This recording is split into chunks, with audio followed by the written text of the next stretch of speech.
تو اب جیسے جیسے اللہ رسول کہہ رہے ہیں نا مان لو کہ یہی ٹھیک ہے، باقی سب کیا ہے بولو غلط. ہم شراب نہیں پیتے میجورٹی الحمدللہ، کیوں؟ حرام ہے اسلام میں. جب حرام ہے ابھی آپشن ہی نہیں ہے کہ تھوڑی پینی ہے کہ زیادہ پینی ہے، نہیں پینی بھائی. جوا اسلام میں کیا ہے؟ حرام ہے. مشرکین مکہ جوا کھیلتے تھے، جتنی رقم جیتتے تھے غریبوں پہ خرچ کرتے تھے ساری. ان کو اس پہ اعتراض ہوتا تھا کہ بھائی یہ اتنا اچھا کام، اس سے تو غریبوں کو فائدہ ہو رہا ہے، اس میں کسی کا دل تھوڑی دکھا رہے ہیں ہم، سامنے والا بھی راضی ہے. لوگ کہتے ہیں کہ جی بعض دفعہ سامنے والے کا کروڑوں کا نقصان ہوتا ہے، تو آپ دلیل دے سکتے ہیں کروڑوں کا نہ کھیلو، ہزاروں کا کھیل لو، اتنا کھیلو کہ جتنا اگلا بھی نقصان برداشت کر سکے. تو کیا جا رہا ہے اس میں؟ وہ بھی راضی ہم بھی راضی، تو جیتنے. اور خاص طور پہ جیت کے جب غریبوں کو کھلا، یہ پہلے سے ایگریمنٹ ہوتا تھا مشرکین کا کہ جو جوا جیتے گا، جو جانور کا گوشت اسے ملے گا تو سارا غریبوں کو کھلانا ہے. سوال پیدا ہوتا ہے بھائی غریبوں کو جب کھلانا ہے تو جوا کھیل کیوں رہے ہو؟ تو بھائی جو جیتے گا اس کی طرف نسبت ہوگی. غریب کہیں گے اس نے کھلایا ہے، صدقے کی نسبت کس کی طرف ہوگی؟ جو جیتے گا جوا. تو اچھے کام کے لیے کھیل رہے ہیں، سوسائٹی کو فائدہ ہو رہا ہے، نقصان نہیں ہو رہا. قرآن نے اس جوے کو حرام کر دیا. نہیں بھائی، آپ غریب کو کھلائیں، آپ بیوہ کو کھلائیں، یہ کھلانے کا طریقہ اللہ کی نظر میں قابل قبول نہیں ہے. انما الخمر والمیسر، یہ جو سٹے بازی ہے نا، جوئے، یہ کیا ہے؟ حرام. یہی وجہ انشورنس کو علماء حرام کہتے ہیں. اور جو لبرل قسم کے مولانا مارکیٹ میں آ رہے ہیں نا، کہہ رہے ہیں ایکچولی یہ وہ انشورنس تھوڑی ہے جو سٹے اور جس سے آپس میں لڑائیاں ہوں اور جھگڑے ہوں. اس انشورنس میں تو یہ ہوتا ہے کہ آپ نے بیمہ پالیسی کروائی اور بچے ابا کا اچانک انتقال ہو گیا تو بچوں کا کیا ہوگا؟ یہ مولوی تو چندے لے لیتے ہیں، ایک عام آدمی بیچارہ کہاں جائے گا؟ نہیں یہی بات سمجھ میں بھائی. وہ یتیم ہو گیا تو بچوں کو ابا کی انشورنس کروائی ہوئی، وہ بیمہ پالیسی لی ہوئی تھی نا، لائف انشورنس. ابا مر جائیں گے تو بچوں کو کیا ملے گا؟ پیسہ ملے گا. تو کتنا زبردست تحفظ مل رہا ہے. انشورڈ، اب ہر آدمی کیا ہو گیا ہے؟ انشورڈ، محفوظ ہو گیا ہے. او بھائی یہ گنتیاں ہیں، یہ کیا ہیں؟ یہ جو ہے نا گنتی. ایک صاحب مجھے کہنے لگے میں اپنی گاڑی انشورڈ اگر کرواتا ہوں تو میری گاڑی سیو ہو جائے گی. میں نے کہا اللہ کے بندے، یہ ایسی ایڈورٹائزمنٹ کے ذریعے الو بنایا گیا نا آپ لوگوں کو. اگر آپ کی گاڑی چوری نہیں ہوتی، حادثہ نہیں ہوتا، پھر نقصان 100% یقینی ہے. جو قسطیں آپ نے بھری ہیں وہ قسطیں قیامت تک آپ کو بولو نہیں ملیں گی، وہ گئی. حادثہ ہونے کا امکان اتنا نہیں ہے جتنا یہ تو 100% ڈوب رہی ہے قسطیں آپ کی. حادثہ ہو گیا تو ڈبل کر کے مل جائیں گی. تو ڈبل کو دیکھ رہے ہو، یہ نہیں دیکھ رہے کہ نہیں ہوا. تو یہ تو انشورنس کمپنی جس طرح سے پیسے کما رہی ہے نا، شریعت میں پیسے کمانے کا یہ طریقہ جائز نہیں ہے کہ آپ کسی کی موت کے ساتھ پیسے کو مشروط کر دیں. دیکھو میں آپ سے 1 کروڑ روپے لیتا ہوں، انشورنس کمپنی میں یہی ہو رہا ہے. اور اگر فائدہ ہو بھی رہا ہے، انسانیت کا فائدہ بھی ہو رہا ہے، تو میں نے تو بتایا نا کہ جب جوا ہے یا سود ہے. بعض دفعہ لوگ کہتے ہیں کہ انشورنس کمپنی میں پیسے ڈوبتے نہیں ہیں، وہ تو پروفٹ کے ساتھ ساری رقم لوٹا دیتی ہے، تو وہ سود ہے پھر وہ. تو ہمارے پاس سود اور جوے کے بارے میں اسلام نے یہ آپشن رکھا ہی نہیں ہے کہ ہم یہ سوچیں کہ اس میں انسانیت کا فائدہ ہے یا نقصان. اصل میں تو بے تحاشا نقصان ہے اس میں. لیکن اگر اسلام ان نقصانات کو نمایاں کرنا شروع کر دیتا ہے نا، تو ہم ایک غیر ضروری بحث میں لگ جاتے ہیں. ہم کہتے ہیں ایکچولی وہ نقصان تو اب تو نہیں ہو رہا. تو اللہ میاں نے کیا ایک دروازہ ہی بند کر دیا. میں انشورنس کی حیثیت آپ کو بتا رہا ہوں ہوتا کیا ہے. میں نے ان صاحب سے 1 کروڑ روپے لیے، یہ میں سادہ سی ایک مثال سمجھا رہا ہوں، اور ان کو میں نے انشورڈ کر دیا کہ اب آپ کو نقصان ہوگا تو کس کے ذمہ ہے؟ میرے ذمہ تلافی. تو میں ان کو کس چیز کے پیسے دے رہا ہوں؟ اگر نقصان ہو گیا تو پیسے دوں گا، نقصان نہیں ہوا تو یہ میرا کیا ہے؟ پروفٹ ہے. اسلام میں یہ طریقہ پیسہ کمانے کا جائز نہیں ہے. یہ جوا ہی ہے نا بھائی. چاند آیا تو یہ ہوگا، چھاپ آیا تو یہ ہوگا. یہ آپ کے اختیار میں تھوڑی ہے کوئی اگلا بیمار ہو رہا ہے یا گاڑی کو ایکسیڈنٹ ہو رہا ہے.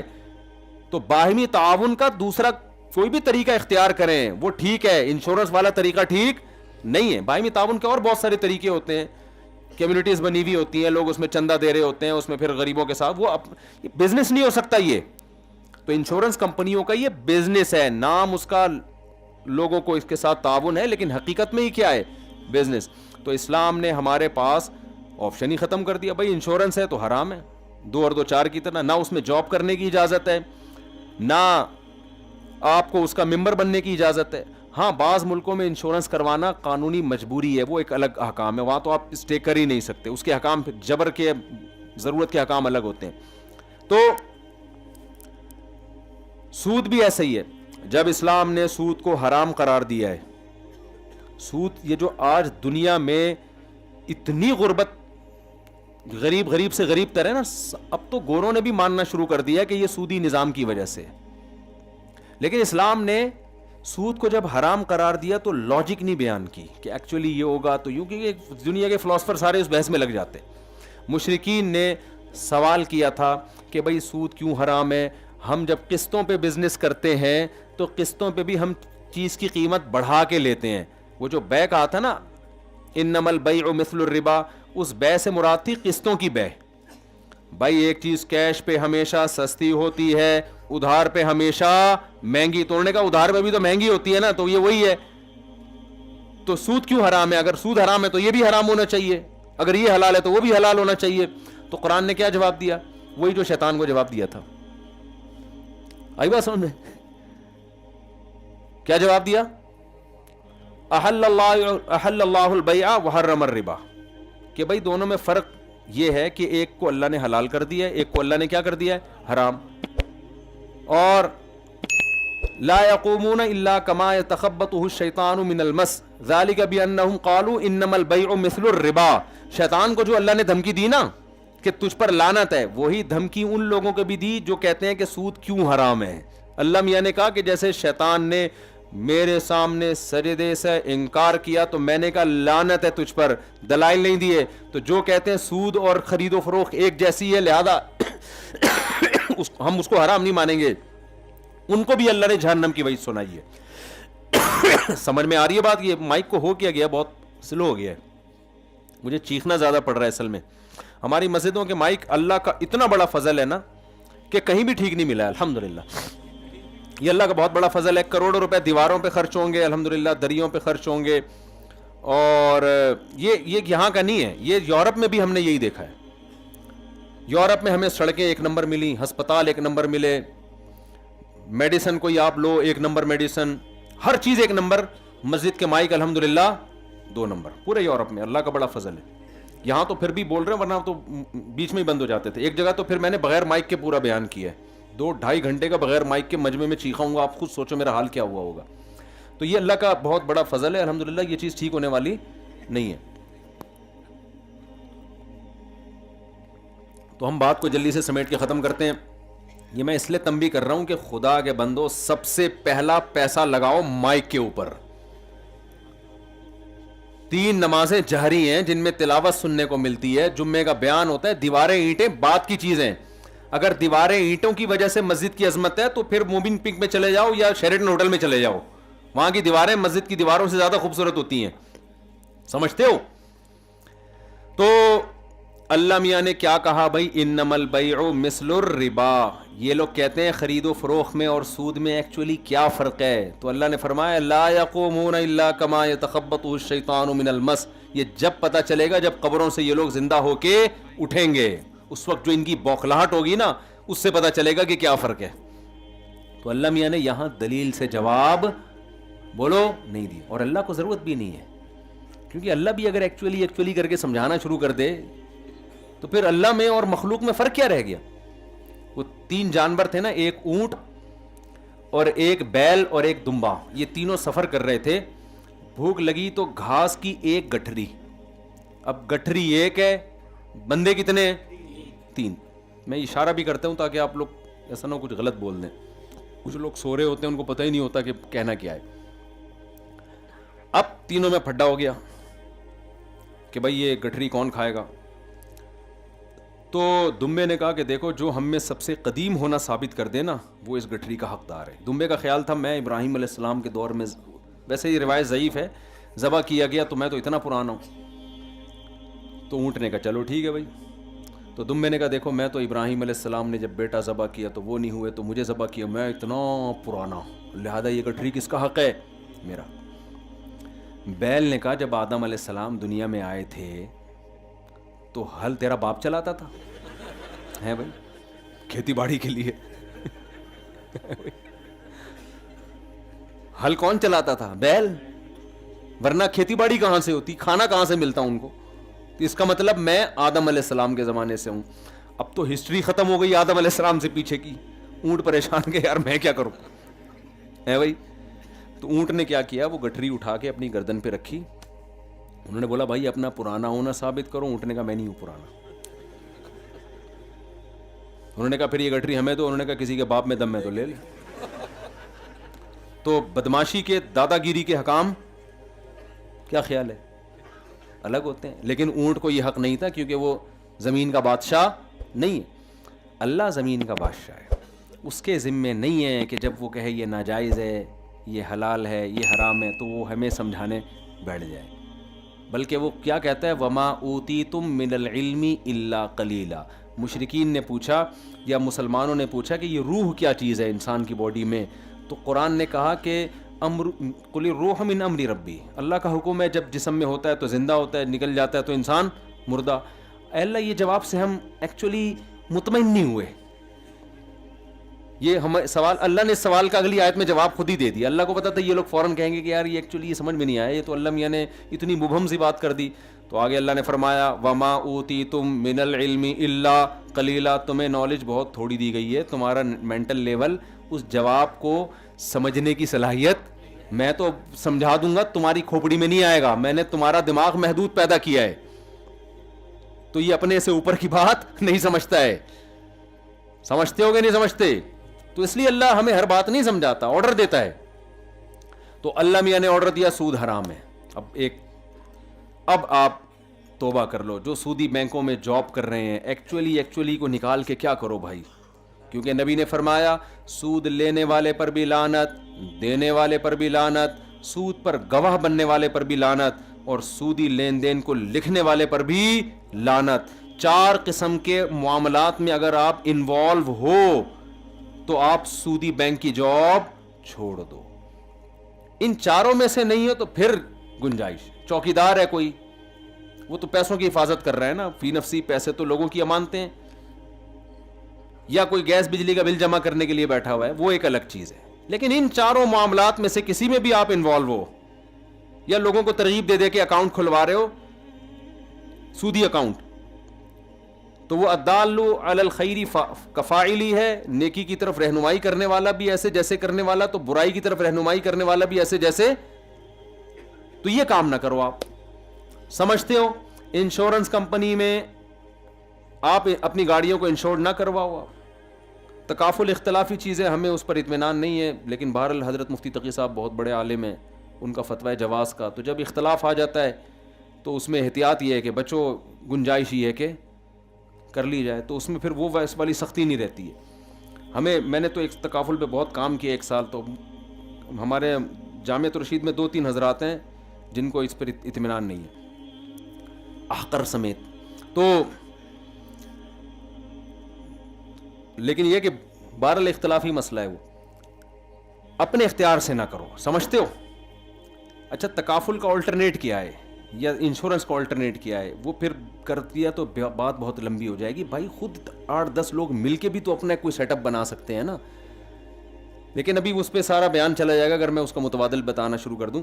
تو آپ نے کیا کرنا ہے بھائی, اللہ میاں نے سود کو حرام کر دیا, تو اگر کوئی سودی بینک میں جاب کر رہا ہے تو پہلی فرصت میں چھوڑنے کی کوشش. اب تو اسلامک بینک کی کتنے آ گئے ہیں, سودی بینکوں میں اسلامک ونڈوز میں اپنا ٹرانسفر کروا لو. سمجھتے ہو کہ نہیں سمجھتے؟ اسلامک بینکوں کو بھی لوگ کہتے ہیں کان ادھر سے پکڑو ادھر سے پکڑو. لوگوں کی بات نہ مانو, جس کی فیلڈ ہے نا اس سے پوچھو. سود کا علماء کو پتہ ہوتا ہے, ایسا نہیں ہے کان ادھر سے پکڑو ادھر سے پکڑو. اسلامک بینک میں سب سے بڑی بات یہ ہے کہ وہ لون دیتا ہی نہیں ہے, سود کی بیس ہی ختم ہو جاتی ہے وہاں پہ. آپ جاؤ گے نا, مجھے 1 کروڑ روپے چاہیے ہوگا, کیا کرنا ہے 1 کروڑ روپے کا, یہ گھر بنانا ہے, تو ہم گھر خرید کے دیں گے آپ کو, ٹھیک ہے نا. وہ کہہ رہا ہے 20% آپ کا ہوگا, 80% ہمارا ہوگا. پھر اس گھر کے یونٹ بنا کے رینٹ پہ دیں گے اور آدھا یونٹ بیچنا بھی شروع کر دیں گے. اس کو شرکت متناقضہ کہتے ہیں. تو ہر آدمی کو نا, وہ صحافیوں کے بھی بیان آ رہے ہیں کان ادھر سے پکڑو ادھر سے پکڑو. پاکستان کا سب سے بڑا مسئلہ یہ ہے کہ جو جس فیلڈ کا نہیں ہے نا, اس فیلڈ میں وہ چیمپئن ہوگا. یہ بہترین, صرف یہ بھی نہیں کہ ٹانگ اڑائے گا, اس میں وہ چیمپئن ہوگا. مسائل انجینئر اور ڈاکٹر بتا رہے ہیں, حلال و حرام اور اختلافی مسائل. میڈیکل سائنس کے مسئلے مفتیان کرام بتا رہے ہیں. جب کورونا آیا تھا نا, لوگ مفتیوں سے پوچھ رہے تھے ہے یا نہیں ہے, تو میں کہا بھائی یہ کورونا کا مجھے کیا پتا, یہ ڈاکٹروں کی فیلڈ ہے یار. جی فلاں مفتی صاحب کا بیان ہے. میں نے کہا بھائی وہ مفتی صاحب ہمارے لیے سر کے تاج ہیں, بڑے بزرگ ہیں, لیکن کووڈ میں کرونا میں ان کی رائے کی ویلیو نہیں ہے, ڈاکٹر بتائیں گے. وہ کہنے لگے ڈاکٹر تو بکے ہوئے ہیں. اور یار ایک بکتا ہے, دو بکتے ہیں, چار بکتے ہیں, یہ بھی بک گیا, یہ بھی, یہ تو صبح شام میرے ساتھ رہتا ہے, یہ بکا کب ہے مجھے تو سمجھ میں نہیں آ رہا. ہمارے محلے کے ڈاکٹر عبدالرزاق صاحب اتنے سنجیدہ ماشاءاللہ, داڑھی نمازی, وہ بھی کہہ رہے ہیں بھائی یہ. میں نے کہا آپ تو ہاتھ تو بکے ہوئے ہیں آپ لوگ. تو کہہ رہے ہیں آپ کو کس نے کہا؟ میں نے کہا وہ حضرت جی کا بیان ہے آپ بکے ہوئے ہیں. کہہ رہے ہیں یار میں تو آپ کے سامنے ہی ہوں نا, تو کوئی ریٹ لے, میں تو اگر بکا ہوا ہوتا تو میرے پاس کوئی گاڑی تو ڈھنگ کی ہوتی ہے نا. وہ آپ بھی جانتے ہیں نا ہمارے محلے کے بیچارے سیدھے سادھے اور نمازی بھی ہیں, یہودیوں کے بھی خلاف ہیں وہ. تو پولیو کے قطرے مفتیوں سے پوچھے جا رہے ہیں کہ پلائیں کہ نہیں پلائیں, فلانا ٹیکا کون سے کولے پہ لگانا ہے, مفتی صاحب بتائیں گے. سازشیں ہوتی ہیں, میں مانتا ہوں یہودیوں کی بھی, لیکن چند ڈاکٹر بھی اس سازش کا شکار ہوتے ہیں. پوری دنیا کبھی بھی کسی بھی فیلڈ میں گمراہی پہ جمع نہیں ہوتی. ایسا نہیں ہوتا کہ سارے ہی الو بن جائیں, آپ کو پتا ہے. تو ابھی بھی ایک اور فارمی مرغی کے بارے میں کسی صاحب کا بیان آیا, یوں ہے بھائی مجھ سے لوگوں, میں نے کہا یار فارمی مرغی کے بارے میں بہتر ہے دیسی کھا لو یار. لیکن یہ تحقیقات کے فارمی مرغی میں کینسر ہے نہیں ہے, یہ آسان تحقیق, ریسرچ کے معیار بین الاقوامی بہت اونچے ہیں, یہ ڈاکٹر بتائے گا. احتیاط اس میں ہے کہ چھوڑ دو نا, جو اللہ کی پیدا, ایک کا نہ باپ کا پتا نہ ماں کا پتا اس مرغی کا, فارمی مرغی کا پتا ہوتا ہے یہ. لیکن چٹکلوں کی حد تک ٹھیک ہے, کوئی میڈیکلی رپورٹ پیش نہیں کر رہا میں کہ آپ کیا مفتی صاحب نے کہا فارمی مرغی کے چونکہ نہ ابا کا پتا نہ اما کا پتا نہ ماموں کا پتا لہذا وہ مت کھاؤ. یہ ایک چٹکلے کی حد تک ٹھیک ہے. باقی جس کو کھانا ہے تو اس کے باپ اور ماں کے پتا ہونے کا کرنا کیا ہے آپ نے, کیا خیال ہے. لیکن ایک بہرحال ایک دیسی مرغی میں غیرت ہوتی ہے, غیرت ہوتی ہے. اس کے باپ کا بھی پتا ہوتا ہے, اس کی ماں کا بھی پتا ہوتا ہے, انڈوں پہ بیٹھتی ہے, اپنے بچوں سے محبت کرتی ہے, چوزوں کو کھلاتی ہے, پھر اس سے بچوں کو ماں کی ممتا ملتی ہے. تو شاید گوشت میں بھی کچھ غیرت آ جاتی, ایک امکان کے درجے میں. یہ ایک روحانی دلیل ہے, ٹھیک ہے نا. اور فارمی مرغی نہ اس کو ماں کی ممتا ملی, مشین میں انکیوبیٹر میں پیدا ہوئی, وہ آج تک کوئی ماں کی نہ ممتا ملی, نہ اس کے ابا کا پتا نہ اما کا پتا, شروع سے ہی ٹیکے ٹھکنا کیا ایسا ہی ہوا ہے نا, اتنی اسپیڈ سے یہاں تک ہو گئی. اچھا میں نے پہلے ان لوگوں سے پوچھا یہ جو فارمی مرغی والے, میں نے کہا یار یہ 6 مہینے میں اتنی بڑی کیوں ہو جاتی ہے, اس کا مطلب کوئی فیڈ میں کچھ ملا رہے؟ انہوں نے کہا نہیں ہم کچھ نہیں ملاتے, یہ نسل ہی ایسی ہوتی ہے نا, کراس بریڈنگ کر کر کے ایسی نسل. لیکن یہ بات بھی اتنی مزے کی لگتی نہیں ہے, کیونکہ یہی بچہ جب آپ اپنے ڈڑمے میں پالتے ہو تو اتنی اسپیڈ سے بڑا نہیں ہوتا. وہ اتنے کا اتنے, جیسے ایک آدمی نے ٹھگنی عورت سے شادی کر لی, بیچاری چھوٹا کتا, تو بچے بڑے ہی نہیں ہو رہے تھے نا. تو وہ ایک دن اس کی ماں بچوں کو کھلا رہی ہے, بیٹا کھا لو بڑے ہو جاؤ گے. وہ تب کے کہتا ہے غصے میں یہ بڑے نہیں ہوں گے, کہہ رہا ہے ان کے ساتھ کے پودے لایا تھا وہ بڑے ہو گئے ہیں, یہ اور چھوٹے ہوتے چلے آ رہے ہیں. تو یہ فارمی مرغی والے کہتے ہیں کہ ان کی نسل ایسی ہے کہ یہ اتنی, لیکن بہرحال ہم نے کی وہ بات نہیں, واللہ عالم. پھر بھی میں کہتا ہوں یہ ریسرچ نہیں ہے, یہ لطیفوں کی حد تک بہت اچھی تحقیق ہے. تو ہم بھی احتیاط کر کے دیسی کھا لیتے ہیں, اچھی بات ہے, لیکن اس کو ریسرچ نہیں کہو. ریسرچ کرنا, جو ریسرچ سینٹر کھلے ہوئے ہیں نا, ڈاکٹر ہیں, یہ ان کی فیلڈ ہے, سمجھتے ہو. تو ڈاکٹروں سے جو جس نے, ہر ڈاکٹر بھی نہیں ہے جس نے پراپر ریسرچ کی ہے.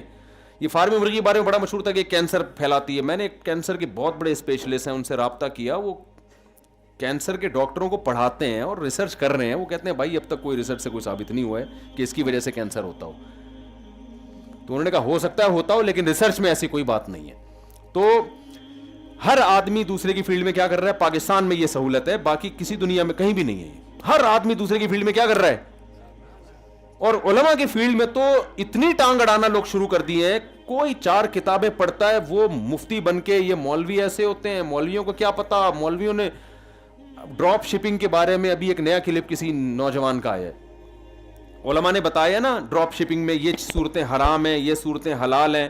وہ محترم نے 2 حدیثیں پیش کی اور پھر علماء پہ رد کرنا شروع کر دیا کہ ایکچولی وہ جو قبضے سے پہلے نبی نے چیز کو بیچنے سے منع کیا ہے وہ تو اس لیے منع کیا تھا کہ بعد میں جب ہم خریدیں گے پتہ نہیں کتنی مہنگی ملے. تو اب تو یہ سیٹ اپ ہی نہیں, اب تو کمپنیوں کی چیزوں کی قیمت متعین ہوتی ہے. او بھائی تیری فیلڈ نہیں ہے تو چپ کر کے بیٹھ جا. نہیں کہا نبی نے اس لیے کہ جس چیز کا آپ رسک نہیں لیتے اس پہ پروفٹ بھی آپ نہیں لے سکتے. ایک چیز نہ آپ نے خریدی ہے نہ آپ کے قبضے میں, آپ اٹھا کے کسی اور کو پہنا دو, وہ بیٹھے بیٹھے آپ پیسے لے رہے ہیں, اس کا رسک نہیں لے رہے. کمیشن ایجنٹ بن کے لیا جا سکتا ہے, بکوانے کے پیسے لے سکتے ہیں, اپنی چیز پہ پروفٹ اس وقت تک نہیں لے سکتے جب تک آپ کے زمان میں نہ آئے. اب یہ گہری باتیں, میں اس کی ڈیٹیل میں نہیں جا رہا. تو جس کی جو فیلڈ نہیں ہے وہ اس میں ٹانگ اڑا رہا ہے, اور سب سے زیادہ ٹانگ کس میں اڑائی جا رہی ہے؟ علماء کی فیلڈ میں. اور پھر کہتے ہیں یہ دین مولویوں کی اجارہ داری نہیں ہے. بھائی دین کا علم کسی کی اجارہ داری نہیں ہے, لیکن پراپر علم تو حاصل کرو نا. آپ بن جاؤ, آپ مدرسے میں آ جاؤ, آپ پڑھ لو. نہ پڑھتے ہو اور پھر فتوے بھی دیتے ہو, چند حدیثیں ادھر کے ریفرنس یاد کر لیے اور فتوے دینا شروع کر دیے, اور جب علماء اس کے خلاف بولتے ہیں کہہ رہے ہیں یہ علماء اپنے آپ کو ٹھیکیدار سمجھتے ہیں. حضرت مفتی محمد شفیع صاحب رحمۃ اللہ علیہ کا ایک ملفوظ ایسے موقع پہ یاد آتا ہے. ان سے کسی پروفیسر نے, لبرل آدمی نے کہا, پروفیسر سارے لبرل نہیں ہوتے, کہا کہ جی وہ یہ انہوں نے فتویٰ دیا نا کہ یہ جائز نہیں ہے. اس نے کہا کوئی جائز نہیں, یہ جائز ہے بالکل, وہ فلانی حدیث ہے. تو حضرت مفتی شفیع صاحب نے اس کو سمجھایا, تو اس نے کہا یہ مولوی لوگ نا اپنے آپ کو دین کا ٹھیکیدار سمجھتے ہیں. انہوں نے کہا ٹھیکیدار نہیں, چوکیدار سمجھتے ہیں ہم اپنے آپ. آپ ٹھیکیدار نہ کہیں, چوکیدار. بہرحال ایسا نہیں ہو سکتا کہ ہم آگے سے ہٹ جائیں اور جو چاہو آپ قرآن و سنت کے نام پہ دین میں شامل کرتے رہو, اور جو چیز شامل ہے اس کو نکالتے رہو. تو وہ باڑ علماء ہی قائم کرتے ہیں. ہاں پھر ہر فیلڈ میں اچھے بھی ہوتے ہیں, برے بھی. تو مولویوں میں بھی 2 نمبر بھی ہوتے ہیں, تو 1 نمبر بھی ہوتے ہیں. تو یہ نہیں ہے کہ مولویوں کو ہی چھوڑ دو. 2 نمبر ڈاکٹروں کو چھوڑ کے کہاں جائے گا آدمی؟ 1 نمبر. 2 نمبر حکیموں کو چھوڑ کے کہاں جائے گا؟ 1 نمبر کے پاس. تو ایسے ہی 2 نمبر مولویوں کو چھوڑ کے آنا مولویوں کے پاس ہی ہے. صرف نکاح پڑھانے کے لیے اور جنازوں کے لیے اللہ نے مولویوں کو پیدا نہیں کیا. تو خیر بات کو میں بس اب سمیٹ رہا ہوں. تو میرے بھائی ہمارے پاس سود کے معاملے میں آپشن, بشرطے کہ سود ہونا ثابت ہو جائے. سود ہے یا نہیں یہ علماء فیصلہ کریں گے, یا آپ نے نہیں ایکچولی کر کے سود, جو چیز سود نہیں ہوتی اس کو پہ سود کر تھوپ دیتے ہیں, جو سود ہوتی ہے اس کو سود نہیں کہہ رہے ہوتے. بعض چیزیں سود لگتی ہیں, ہوتی نہیں ہیں وہ. جیسے یہ جو جی پی فنڈ میں جو گورنمنٹ پیسے کاٹ کے آپ کو بڑھا کے دیتی ہے, دیکھنے میں سود لگتی ہے یہ, لیکن یہ سود ہے. کمپنی اگر آپ کو تنخواہ نہیں دے رہی, تنخواہ دے رہی ہے اور کاٹ کے پھر آگے سے بڑھا کے دے دیتی ہے, تو یہ دیکھنے میں سود لگتا ہے, حقیقت میں یہ سود نہیں ہے. سمجھتے ہوں گے نہیں سمجھتے؟ تو لیکن جو سود ہوگا تو اس کو آپ کو چھوڑنا پڑے گا. جتنے لوگ یہاں بیٹھے ہیں جو سودی بینک میں جاب کرتے ہیں, آج سے ارادہ کریں ہم اس جاب کو چھوڑنے کی کوشش کریں گے, متبادل تلاش کریں اس کا. دوسرا کام, انشورنس حرام ہے, ٹھیک ہے نا, یہ معاملات کی بات چل رہی ہے. تیسرا, خرید و فروخت والے معاملات میں آج کل آن لائن ٹریڈنگ بہت زیادہ ہو رہی ہے. اس میں جائز ہے آن لائن ٹریڈنگ بھی, لیکن کچھ چیزوں میں حلال اور حرام کا اللہ نے فرق رکھا ہے, وہ فرق آپ کو کرنا پڑے گا. فوریکس ٹریڈنگ میں اکثر ایسا ہو رہا ہوتا ہے, سونا آپ نے خریدا, قبضے میں ہے نہیں, اور بعد میں جب اس کی قیمت بڑھ گئی تو پیسے لے لیے, گر گئی تو پیسے دے دیے, ڈفرینس برابر کرتے رہتے ہیں. سونا بیع صرف میں آتا ہے, قبضے سے پہلے آپ بیچ نہیں سکتے. دونوں طرف سے کرنسی, جب کرنسی کے بدلے میں بیچی جائے گی, خریدی جائے گی, دونوں طرف سے قبضہ کرنا ضروری ہے. ادھر سے ڈالر دیے, ادھر سے کرنسی بولو نا لیے. سمجھتے ہو گے نہیں سمجھتے؟ تو یہ علماء سے مسائل پوچھنے ہیں, اس ٹینشن میں آپ کو پڑھنا پڑے گا. جو لبرل قسم کے تاجر ہیں وہ کہتے ہیں مولویوں کے چکر میں پڑھنے کی ضرورت نہیں. ان کے پاس سادہ لفظ, مولویوں کے چکر میں پڑھنے کی ضرورت